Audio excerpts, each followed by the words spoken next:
په پخوا وخت کې یو باچا و.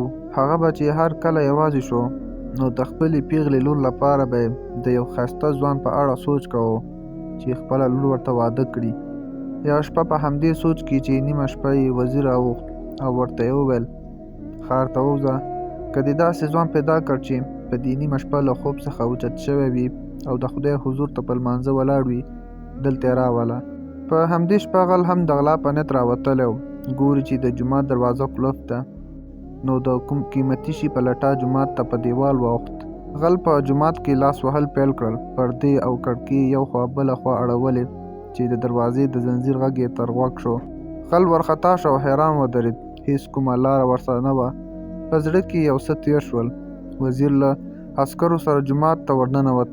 ګوري چې په جومات کې د بندو دروازو تر شا یو تن الله تعالی ته په عبادت او عاجزۍ ولاړ دی. وزیر خپلو ملګرو ته مخ کړ.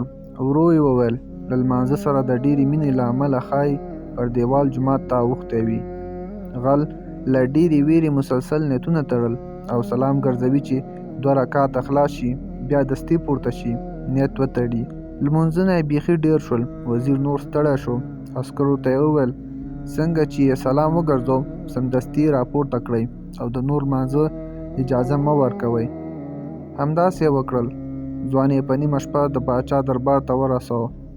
وزیر د ځوان د لمانځه ټول د سترګو لیدلو حال باچا ته بیان کړ. باچا چې د وزیر خبرې واورېدې بې دریغه یې تر ځوان غېږه تاوه کړه او په خندا خندا یې داسې وویل ښایي ته هماغه څوک یې چې زه یې له مودو په اړه سوچونه کوم. ښایي زما د هماغه خوبونو تعبیر ته یې. زه ستا په شان ایمانداره ځوان پسې ګرځېدم چې خپله ګرانه لور ورته په نکاح کړم او زما تر مړینې وروسته پر تخت پاتې شي. ځوان غلی ولاړ و. څه چې اورېدل باور یې نه کېده. سر یې له خجالته ځوړند کړ. له ځانه وشرمېده. د وجدان په صحرا یې یوازې دا چیغه اورېده ربه زه دې په هغه لمانځه باچا او د ښځې خاوند کړم چې د خلکو له ویرې پرې ولاړ وم، نو په هغه لمانځه به کوم مقام ورکوې چې یوازې ستا له ډاره کېږي.